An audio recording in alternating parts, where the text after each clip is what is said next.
But Milinda, can I ask you, there's two threats that I see to the Pohottuwa brand. Okay, one is obviously the people, regardless of what you say, some people will blame specific policies, the agricultural fertilizer ban, the tax cuts, they'll blame some of these effects. So that's one damage to the brand. But the other damage is, as you mentioned, you're a social democratic party. You have now linked up with Sri Lanka's grand old party, the conservative UNP, right of centre conservative UNP. Are you not worried about further damage to the brand? I mean, your followers are, social democrats probably. They believe in left of centre politics. They want a certain vision from the Pohottuwa. But now they see you're aligned with a president from the UNP, and a specific president that members of the Pohottuwa have been criticizing for as long as I can remember. I mean, since the 90s. We grew up in politics. Criticizing Ranil Wickremesinghe. So, I mean, I understand there are some dynamics, and as you explained, you're supporting the economic reforms. But can you just give our audience briefly, explain to them how the Social Democratic Party, left of centre, some might say ultra-nationalist, some might say nationalist, party has ended up with a largely right of centre liberal conservative UNP? So SLFP or SLPP, let's say even SLFP was never a ethno-nationalist or ultra-nationalist political party, never. I mean, if you look at SLFP was the party which had, in 1970s, we had a Muslim education minister from SLFP. And when we are in power, even in 1983, the biggest racial issue in this country happened when UNP was in power. And for the good for all the sides, this is the party and these are the leaders who finished the war, which end up in resulting good for everyone at the end of the day. Of course, there are issues around the way certain things happen, but for the larger benefits went to everyone. But one thing you have to remember, the party like us, Social Democratic Party, has a very strong nationalist value that we will never compromise. I will never compromise my nationalistic political idea. When you say nationalistic political idea, in Sri Lanka, the nationalism comes from what happened to us for over 150 years. The Dutch, the Portuguese, the English, then even before that, the Indians, how they came to Sri Lanka, how they controlled our religion, how they punished our people, how they took our wealth.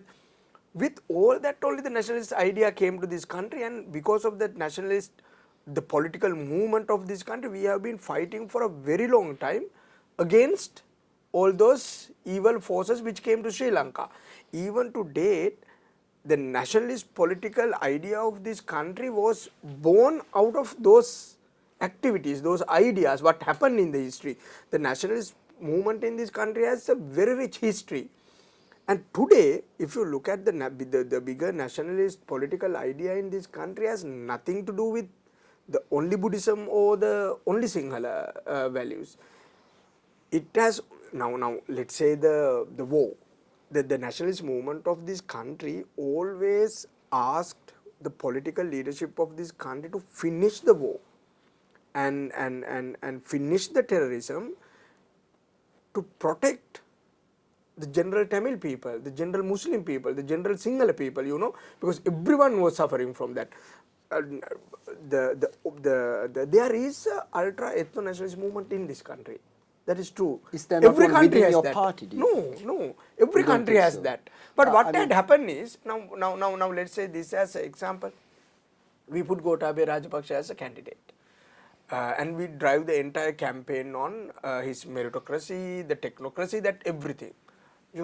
So then the very ultra-ethnic movement or a group can also stand up somewhere and say, we are supporting Gotabaya Rajapaksa. So that happens in politics, and definitely they can't go to any other camps. I said sometimes our camp is like a zoo.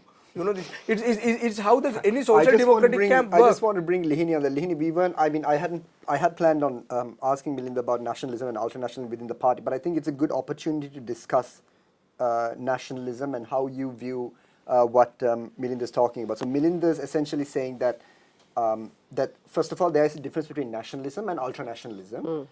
but I think it's also we shouldn't conflate winning the war to be necessarily nationalistic. You can say obviously to get rid of terrorism is pro-national, definitely. But how would you? I mean, the main thing that people say about the Pohottuwa is that when you take the Muslim burial rights issue, the support for the BBS, the very clear link between the Bodwal Sena and the SLPP. Would you like to reject what he just said about nationalism? I think the whole nationalism and the racism that has, there's a huge conflict. He says it's not specifically in his party, but do you agree with that? So it's like this. I think the whole racist narrative also has been aligned with their party also. That is one of the things, like the BBS and the Ravana Balakayas and all of that. If I can just let Lihini. Yeah, that has I think that has damaged. I mean, I don't need to speak of the damage that has happened, but I think going forward for this country, we need to understand who we are as a nation. I think it's better we build a Sri Lankan identity, divide of all these lines and ethnicities and everything, where we all can align to one thing. So I personally, this is not my party line, but I believe in a whole Sri Lankan identity, who we are as Sri Lankans, where we appreciate our Sri Lankanness. I mean our heritage, our history, where everything can be brought in together. So whether I am a Sinhala, Muslim or Tamil, it doesn't matter. At the end of the day, if I'm born in this country, I'm a Sri Lankan and I believe in being a Sri Lankan. Same way that Singapore was built, you're a Singaporean. So that whole concept, I mean, if everybody divide off their different breaks, racial discriminations and everything, if we can align to that and then build this whole Sri Lankan concept, I think that can be a way forward for the country. And how do we build Sri Lanka as a brand? Right. So I think that this conversation has not happened over the years. I mean, we try to share the pie, saying we are the majority, we are the minority, and then the whole racist narrative comes to play, and how the racism takes precedence over in order to show your political superiority. But I think we must also accept the fact that the damage that racism has caused in this country, and we can't shy away from that. So I think a leader of this country has the responsibility to align people to one direction. And I think the Sri Lankan identity would say is, I don't know whether Milinda agrees with what I say, but I think we need a common identity for a country, and Sri Lankan identity, I would say, is actually, before I come to Milinda, I just want to clarify something, Lihini. Now, the UNP, I've been a lifelong UNP voter myself for a long time. It's a criticism of the UNP that many people have, is that the UNP became a very urbanized, Colombo-centric party. And in that way, it sort of drifted away from nationalistic values.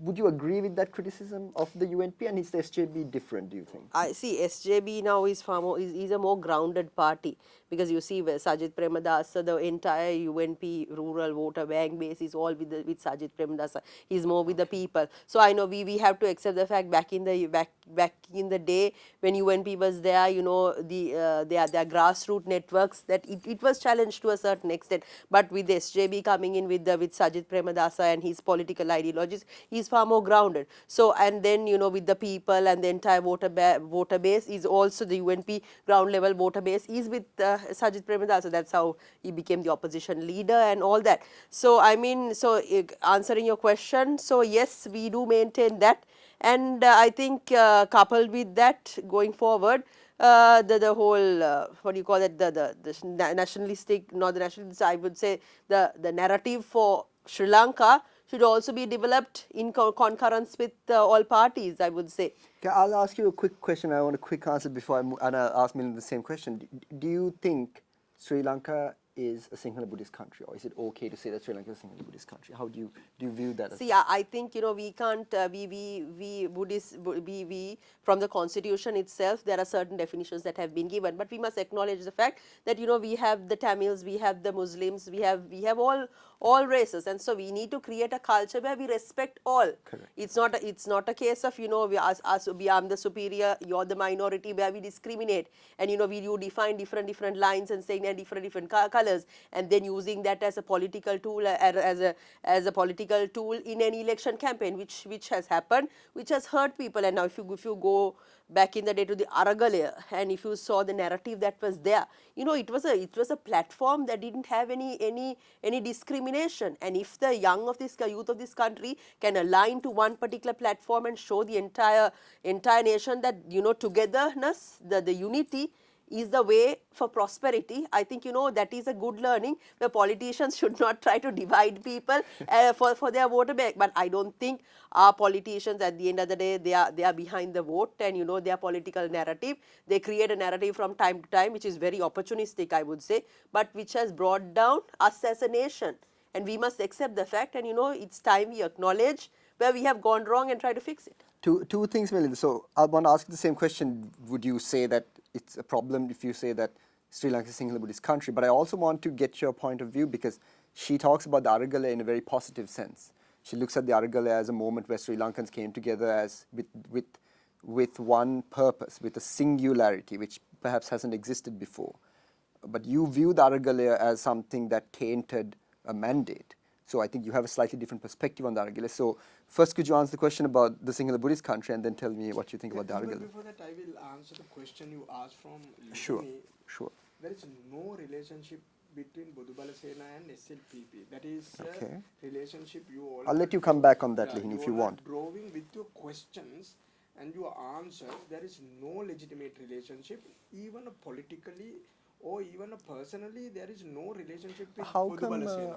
How come Gnanasara was appointed to the head of the commission for the One Country, One There Law? were so many But he was a other- chairman, and he there was were- a very yeah, controversial figure that there was were so appointed. we appointed him when I asked from Gotabaya Rajapaksa. He is the man who contested against us.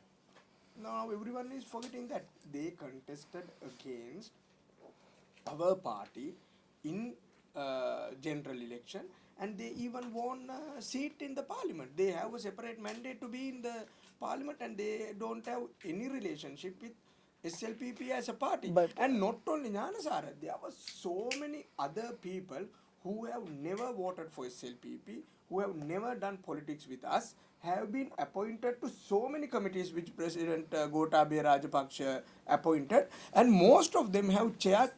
And so many people who got into these committees and chaired these committees were not necessarily SLPP. I don't mean to interrupt you, but I just want to clarify. So, Milinda, what I wanted to discuss is specifically with Gnanasara. Now, the BBS were implicated at least and linked to some of these attacks in Alud Gama, the attacks on Muslim businesses. Gnanasara is a specifically controversial figure.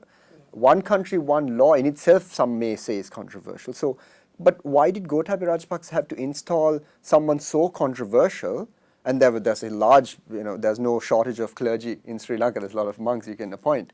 But why Gnanasara specifically for one country, one law? I honestly don't know. I don't have any relationship with Gnanasara or his people or the people who are following him or people who are behind from him. the parties? But from the party's point of view, it has nothing to do with SLPP as a party. It's a presidential commission which president appointed. That has to be very clear. And it's not that president consulted party or party gave nominations to appoint these people. So that is the not president acted in unison. President made a decision and he appointed those people. But when I asked from president directly why you appointed Gnanasara, his answer was this committee was because this one country, one nation was the theme. Most of the ultra-nationalist, ethno-nationalist people were telling for a long time. So he said, that is why I appointed this committee. And for this committee, I appointed people who are in the middle, people who are in the other corner, and also bad boys in the class. Like the bad boys, you make them the monitor. Chairman. Yeah, you make the monitor. Okay, so I put everyone together to work around and come up with the report. Right. So that was its answer, and I don't want to defend that, but I am just conveying the answer. And Bodubala Sena has been never, or any other ethno-nationalistic groups, those small groups who are earning their day-to-day, and has been never a part of SLPP, has been never a part of our mandate. You agree the BBS is ethno-nationalist? Ethno-nationalist. You agree? Yeah, of course, 100%.